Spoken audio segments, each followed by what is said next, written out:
guys, kembali di Tes10 TV. Kali ini gue akan membahas banyak permintaan yang mengatakan bahwa Bultio bahas dong Roma kenapa terpuruk musim ini. Aduh, ya oke. Karena sudah banyak permintaan di kolom komen, maka ya kali ini gue akan mencoba untuk membahas kenapa Roma terpuruk di musim ini. Oke, saat ini sudah pekan ke-31. Jadi baru saja Roma kalah 1-3 menghadapi tuan rumah Torino. Ini juga rotasi dilakukan karena banyak pemain yang cedera, banyak pemain yang terkena simulasi. Dan mau tidak mau Paulo Fonseca harus meramu timnya, merotasi timnya dengan materi pemain yang ada. Oke, dalam 5 pertandingan terakhir di Serie A, Roma kalah 3 kali, seri 1 kali dan hanya menang 1 kali. Dan ini menjadi satu catatan yang cukup buruk ya di Serie A. Berbeda dengan ketika mereka tampil di Eropa, ketika di UEFA Europa League mereka tampil cukup brilian, bahkan mereka sudah masuk ke semifinal meskipun ditunggu oleh setan merah Manchester United. Aduh, menjadi pertandingan yang tidak mudah bagi Roma dan juga tidak mudah bagi gue untuk menyaksikannya. Dan Roma kenapa saat ini terpuruk, dan gue rasa ini opini gue tersisa 7 pertandingan lagi. Dan itu tidak mudah. Roma masih menghadapi tim-tim yang cukup bagus di Serie A. Nah, Roma masih akan menghadapi Sampdoria, masih menghadapi Atalanta yang masih tentunya di papan atas, dan juga menghadapi Cagliari yang ingin berjuang dari zona degradasi. Itu kesulitannya double biasanya. Udah lawan tim yang otot akan sulit. Sedangkan Roma juga terganggu dengan jadwal yang cukup padat ketika mereka masih menyisakan asa ya. Jadi satu-satunya menurut gua nih, salah satunya peluang Roma untuk bisa tampil di Liga Champions Eropa musim depan adalah ketika mereka harus menjadi juara Europa League. Dan itu mau tidak mau mereka harus menyingkirkan Manchester United di semifinal. Itu tidak mudah karena United pernah membantai AS Roma, meskipun dulu masih ada Totti dan masih ada Cristiano Ronaldo. Tapi kalau melihat sepak terjang United musim ini, wow, itu perlu kerja keras dan keberuntungan buat AS Roma yang tampil inkonsisten. Tidak ada leader. Nah ini gue bahas dulu ya kenapa Roma saat ini terpuruk di posisi ke-7. Selain dalam 5 pertandingan terakhir ketika di fase-fase krusial mereka kehilangan poin, Roma tidak ada leader. Tidak ada leader yang mampu membangkitkan semangat, emosi, mengajak pemain lain fokus di lapangan pertandingan. Itu tidak ada. Mau siapa? Mau Smalling, mau Dzeko, mau Lorenzo Pellegrini, nggak ada yang bisa. Jadi nggak ada kapten yang sebenarnya, nggak ada true leader sebenarnya. Jadi ini memang transisi kehancuran Roma beberapa musim terakhir. Masuknya Fonseca dibenahi, membuat satu tim muda yang cukup kuat. Memang harus sabar, 2-3 tahun lagi tim ini jadi, tinggal dipoles. Mungkin di posisi penjaga gawang harus beli, center back 1 beli, pemain gelandang bertahan 1 beli, dan striker 4 pemain ya cukup untuk bisa membuat Roma bintang ya, biar bisa bersaing di Eropa. Tapi kalau cuma untuk pemain-pemain biasa ya paling akan ada di Serie A aja, dan itu tidak akan mudah masuk 4 besar seperti halnya musim ini. Mereka di peringkat ke-7, poinnya 54. Di atas mereka Lazio dengan poin 58, tapi Lazio masih punya 1 pertandingan sisa. Di bawahnya Sassuolo 46. Memang Roma nggak akan turun sih gue rasa, tapi untuk naik dari posisi 7 sulit. Kalaupun ke zona Eropa, zona Eropa atau Europa League, mereka harus memenangkan 7 pertandingan sisa. Dan itu tidak mudah, mengingat Roma tampaknya mulai terbaca untuk lebih fokus ke Eropa, ke Europa League. Kesulitan Roma musim ini adalah penjaga gawang. Mau Mirante, mau Paul Lopez, itu bukan penjaga gawang nomor 1 yang bisa membuat lini belakang aman.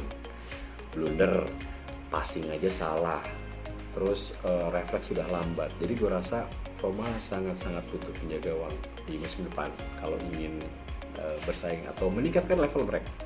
Lini belakang, Ibanez, Cristante yang bukan seorang center back itu cukup lelah kalau dimainkan terus, karena Smalling cedera, terus gue lihat Fazio sudah lambat, udah enggak lah. Johan Jesus juga udah enggak lah. Itu harus pemain yang harus dirombak untuk musim depan. Terus Mancini juga naik, nggak apa ya, nggak stabil. Jadi sulit juga bagi lini belakang Roma, tapi masih mending karena masih ada pilihan. Bryan Cristante bermain cukup bagus, transformasi dari seorang gelandang bertahan menjadi seorang center back itu tidak mudah. Dan Roger Ibanez juga semakin baik. Hanya saja memang jadwal memang cukup padat, tidak bisa mereka tune in terus bermain cukup bagus. Di kiri Calafiori, kemudian Bruno Perez, sedangkan di kanan kalau gue sih Rick Castro itu oke, itu nggak ada gantinya lah. Kalau Renault overrated ya, pemain Amerika yang satu ini belum pantas main di level tertinggi di AS Roma gitu. Kayaknya dia harus banyak belajar lagi sebagai pemain cadangan. Jadi Renault enggak lah.